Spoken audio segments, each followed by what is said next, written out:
मेरा नाम है मेहरुनिशा। आपका मेरे चैनल पर स्वागत है। सुनिए ज़हीदा की ये कहानी। मेरे शौहर अपनी माँ के डर से हमारा रिश्ता इस तरह चला रहे थे। मुझे कभी कभी लगने लगा था कि मैं उनकी बीवी कम नाजायज़ रिश्ते वाली औरत ज़्यादा हूँ। समझ नहीं आता कि आखिर वो ऐसा क्यों करते थे, लेकिन जब सच्चाई खुलकर मेरे सामने आई तो मेरे होश उड़ गए। मेरा नाम ज़हीदा है। जब मेरे माँ बाप ने मेरा रिश्ता सरताज के साथ तय किया था तो सब लड़कियों की तरह मैं भी बहुत खुश थी और बहुत सारे सपने अपनी आंखों में सजाए हुए थी। मैं सरताज से सिर्फ एक ही बार मिली थी, जब वो मुझे मेरे घर पर देखने आया था और वो पहली नज़र में ही मेरे दिल में उतर गया था। लेकिन आज मेरी उससे मुलाकात होने वाली थी, क्योंकि आज हमारी शादी की पहली रात थी और मैं दुल्हन बनकर अपने कमरे में बैठी सरताज का इंतज़ार कर रही थी। मैंने अपने कमरे के चारों तरफ नज़र दौड़ा कर देखा तो मेरा कमरा हर तरफ फूलों से सजा हुआ था और मेरे पूरे कमरे में खुशबू ही खुशबू थी। यह देखकर मुझे बहुत खुशी हो रही थी कि मैं कितनी खुशनसीब हूँ कि मुझे इतना चाहने वाला शौहर मिला है जिसने मेरी राहों में फूल बिछा दिए। मैं अपने और सरताज के बारे में सोचकर बहुत खुश हो रही थी कि अचानक मुझे किसी के रोने की या चीखने की आवाज़ आने लगी। रोने की आवाज़ से मैं पूरी तरह सहम गई थी। कुछ समय पहले मैं अपने सपनों में खोई हुई थी, अपनी एक अलग ही दुनिया बना रही थी, लेकिन इस रोने की आवाज़ ने तो जैसे मुझे सपने से जगा कर रख दिया था। पता नहीं मेरे ससुराल में क्या बात हुई थी जो किसी औरत की रोने की आवाज़ इतनी तेज आ रही थी। रोने की आवाज़ें सुनकर मेरा कमरे में रहना मुश्किल हो रहा था। मेरा दिल घबराने लगा था। मैं सोच रही थी कि बाहर जाकर देखूं आखिर माजरा क्या है, लेकिन मैं ऐसा बाहर नहीं जा सकती थी। नई दुल्हन थी जो शादी के जोड़े में अपने शौहर का इंतज़ार कर रही थी। इतने में मेरे शौहर कमरे में आए और जब उन्होंने मुझे दुल्हन के जोड़े में देखा तो मुझे देखते ही रह गए। वो मेरे पास आकर बैठे और मेरा हाथ पकड़कर मुझसे कहने लगे, तुम कितनी खूबसूरत लग रही हो और इस लाल जोड़ों में तो तुम किसी परी से कम नहीं लग रही। वह लगातार मेरी तारीफ़ किए जा रहा था, लेकिन मुझे उसके रोने की आवाज़ से घबराहट हो रही थी। मेरे चेहरे पर परेशानी को देखकर सरताज समझ गया कि मैं क्या सोच रही हूँ। तब सरताज ने कहा, तुम परेशान मत हो, इस घर में सब अपनी मर्जी से जीते हैं और तुम्हें किसी के बीच बोलने की ज़रूरत नहीं है। मैंने अपने शौहर को हैरत से देखते हुए पूछा, ये कौन औरत है जो इतनी ज़ोर ज़ोर से रो रही है? मेरे शौहर ने बताया कि वह मेरी देवरानी है और वह रोज़ रात को ऐसे ही रोती है। दरअसल मेरे देवर सरफराज की शादी पहले हो गई थी। मेरे शौहर मेरी सास के बड़े बेटे थे और इसीलिए घर की सारी जिम्मेदारी उन्हीं पर थी। सरताज ने कहा, यह उन दोनों मियाँ बीवी का आपस का मामला है, तुम इस पर ध्यान मत दो, तुम सिर्फ मुझ पर ध्यान दो। आज हमारी शादी की पहली रात है, तुम्हें सिर्फ मेरे बारे में सोचना चाहिए। इतना कहकर सरताज ने मेरा हाथ पकड़ा और मुझसे प्यार भरी बातें करने लगे। सरताज की बातों में मैं ऐसी खो गई, मुझे उस औरत के रोने की आवाज़ अब पता नहीं चल रही थी। सरताज मुझसे बहुत मोहब्बत करते थे और उनकी मोहब्बत को मैं महसूस कर रही थी। मेरी और सरताज की अरेंज मैरिज हुई थी। सरताज की माँ खुद सरताज का रिश्ता मेरे घर लेकर आई थी और मुझे अपनी पसंद से अपनी बहू बनाकर ले गई थी। मैं सोच रही थी कि पता नहीं मैं सरताज को पसंद आऊँगी या नहीं, लेकिन सरताज ने पहली मुलाकात में ही ये बता दिया कि वह मुझसे बहुत मोहब्बत करने लगे हैं। अगली सुबह जब मैं अपने कमरे से बाहर आई तो मेरी देवरानी जमीला घर में काम कर रही थी। मैंने सोचा कि उसे पूछती हूँ कि रात क्या हो गया था, तुम क्यों इस तरह से रो रही थी। लेकिन मैंने सोचा कि हो सकता है जमीला को मेरी बात का बुरा लग जाए, इसीलिए मैंने उससे कुछ नहीं पूछा। मेरी सास ने मुझे नाश्ते के लिए बुला लिया तो मैं शर्माते हुए नाश्ते की टेबल पर जाकर बैठ गई और मैं सामने बैठे अपने देवर सरफराज को देखने लगी और सोचने लगी कि पता नहीं ये अपनी बीवी के साथ ऐसा क्यों करता है। मुझे उसको देखकर बहुत गुस्सा आ रहा था, लेकिन बाकी सब लोग घर में नॉर्मल थे, जैसे रात में कुछ हुआ ही ना हो। नाश्ता करने के बाद मेरे घर वाले मुझे लेने के लिए आ गए। मैं अपने घर वालों के साथ अपने मायके चली गई। मायके जाने से पहले सरताज ने मुझसे बहुत प्यार से कहा, तुम्हारे बगैर एक पल भी नहीं रह सकता। शाम को मैं तुम्हें लेने आऊँगा। सरताज की ये बात सुनकर मुझे बहुत खुशी हुई थी। मेरे माँ बाप मुझे खुश देखकर बहुत खुश हुए। मुझसे पूछने लगे, तुम्हारे ससुराल वाले कैसे हैं और सरताज तुम्हें कैसा लगा। सब घर वालों को बताया मैंने। मेरे ससुराल वाले बहुत अच्छे हैं और सरताज भी मुझसे बहुत प्यार करते हैं। जब शाम का समय हुआ, मेरी सास मुझे लेने मेरे घर आ गई। मेरी माँ ने मेरी सास से पूछा कि सरताज बेटा क्यों नहीं आया, तो मेरी सास ने अजीब सा जवाब दिया। कहने लगी कि मैं आऊँ या सरताज, क्या फ़र्क पड़ता है, बहू को तो हमारे घर ही जाना है। सरताज को ना देखकर मेरा दिल बहुत ज़्यादा उदास हुआ।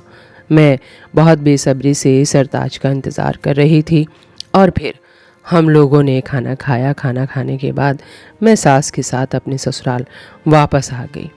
कुछ देर में ससुराल वालों के साथ बैठी रही। जब मैं अपने कमरे में गई, मैंने देखा कि सरताज बेड पर लेटे हुए हैं। ये देखकर मेरे गुस्से से सरताज से पूछा, मुझे लेने आप क्यों नहीं आए।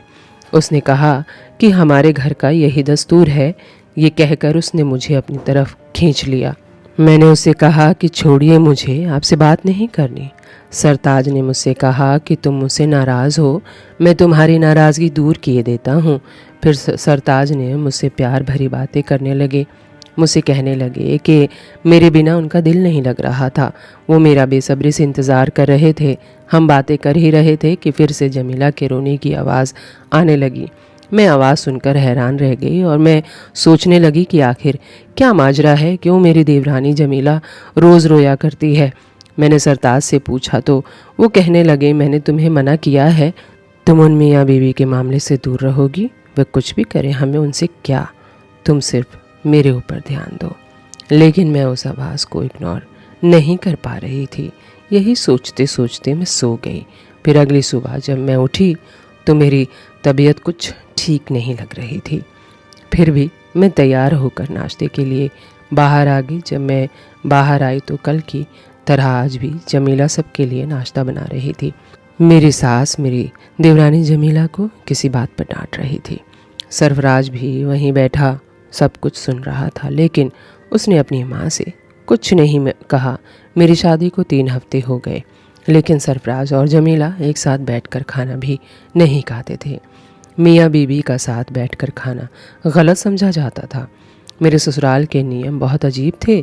मैं सास के सामने बात भी नहीं कर सकती थी, क्योंकि सरताज ने मुझे सख्ती से मना किया था। सरताज भी सरफराज की तरह अपनी माँ के सामने मुझसे उखड़े उखड़े रहते थे और कमरे में आते ही ऐसा प्यार बरसाते जैसे उनकी ज़िंदगी में मेरे अलावा कोई और हो ही ना। जब मैं सरताज से कहीं बाहर जाने को कहती, सरताज साफ साफ मुझसे मना कर देते। उनकी ये बात बहुत अजीब लगती थी। एक दिन मेरी सहेली मेरे घर आई और मेरी सास से पूछकर मुझे अपने साथ बाज़ार ले गई। मैंने बाज़ार में जाकर देखा तो सरताज मेरा इंतज़ार कर रहे थे। वहाँ से सरताज मुझे घुमाने ले गए। हम सारा दिन घूमते रहे। हमने रात का खाना भी साथ में बाहर खाया। सरताज ने मुझे मेरी सहेली के घर छोड़ दिया और मैं अपनी सहेली के साथ ही अपने ससुराल वापस आ गई। मुझे सरताज की ये बात समझ नहीं आई। सरताज ने मुझसे मना किया था कि इस बारे में मैं किसी से कुछ ना बताऊं। मैंने भी ऐसा ही किया, कुछ नहीं बताया। मेरी सास मुझसे और सरताज से बहुत खुश थी, कभी भी मुझे कुछ नहीं कहती थी, लेकिन मेरी देवरानी जमीला से वह हमेशा नाराज़ रहती और उसे ताने देती रहती थी। रोज़ रात को मेरी देवरानी जमीला के रोने की आवाज़ आती और मैं उस आवाज़ में कहीं खो जाती। जब सरताज मेरा उदास चेहरा देखते तो मुझसे नाराज़ होकर कहते कि तुम क्यों इस आवाज़ की तरफ ध्यान देती हो।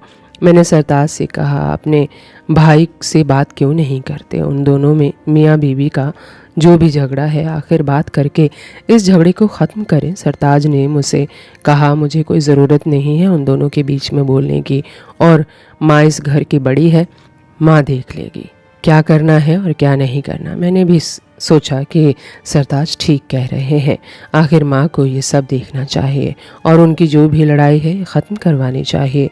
मैं जब भी अपने देवर सरफराज को देखती मुझे उस पर बहुत गुस्सा आता और मैं सोचती कि दोनों भाइयों में ज़मीन आसमान का अंतर है।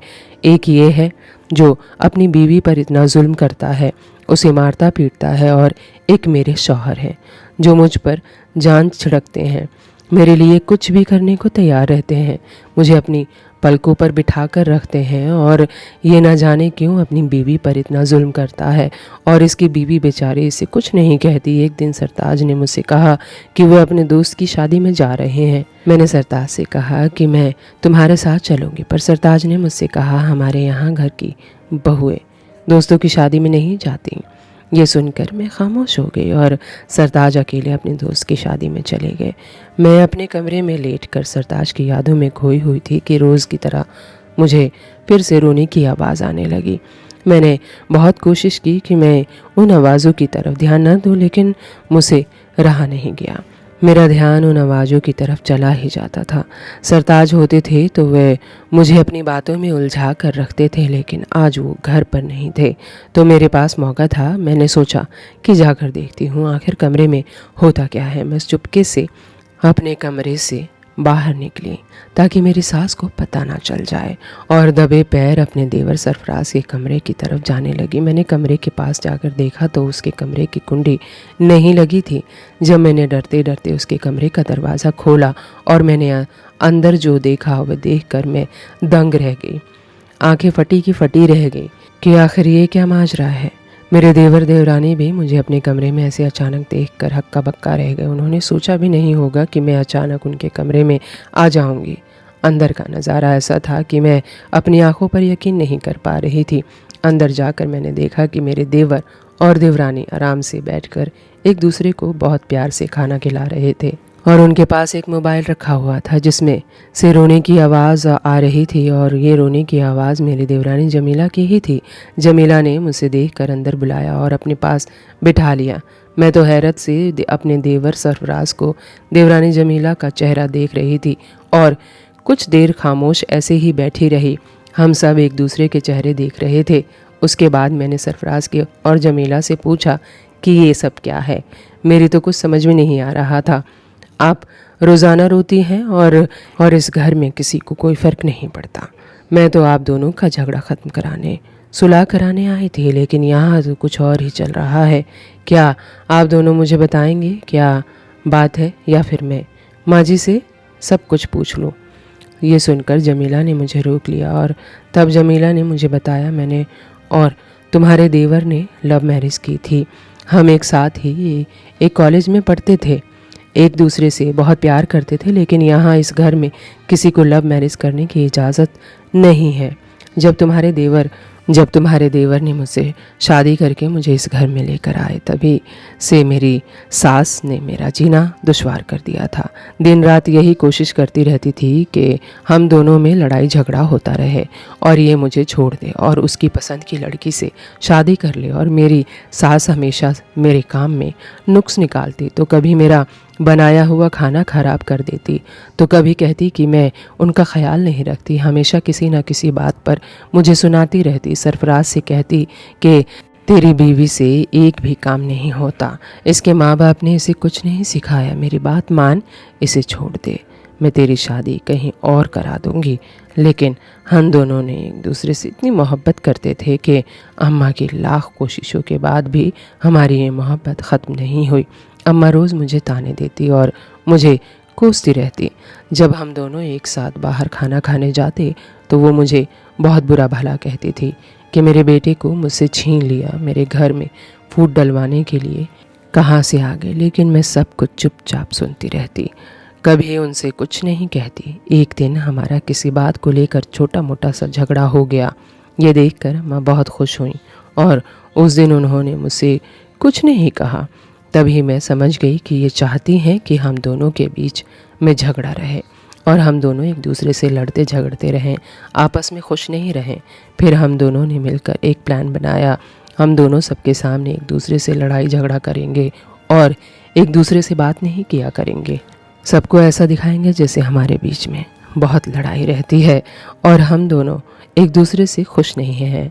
जब से हम दोनों ने ये करना शुरू किया तो अम्मा ने समझा कि उनका बेटा मुझे अहमियत नहीं देता है और मुझे मारता पीटता है, मुझ पर जुल्म करता है। ये सोचकर वह बहुत खुश होती हैं और मुझे उन्होंने ताने भी देने बंद कर दिए।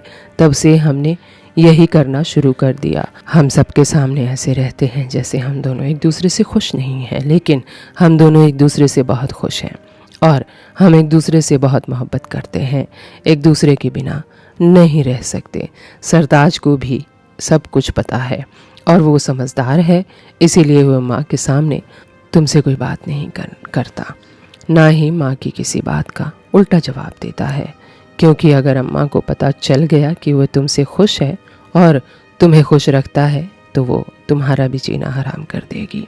ये सब सुनकर मैं बहुत खुश हुई और मैंने जमीला को अपने गले से लगा लिया। फिर मैं अपने कमरे में वापस आ गई। देर रात जब सरताज वापस आए तो वो मेरे लिए बर्गर लेकर आए। आज मैंने ये बात नोटिस की कि सरताज जब भी मेरे लिए कुछ लेकर आते थे तो छुपा कर लेकर आते थे। सरताज ने मुझे आकर गले लगा लिया और मैं मुस्कुरा रही थी। मैं दिल ही दिल में ये सोच रही थी कि माँ भी ऐसी होती है जो बेटों की खुशी में खुश नहीं रह सकती।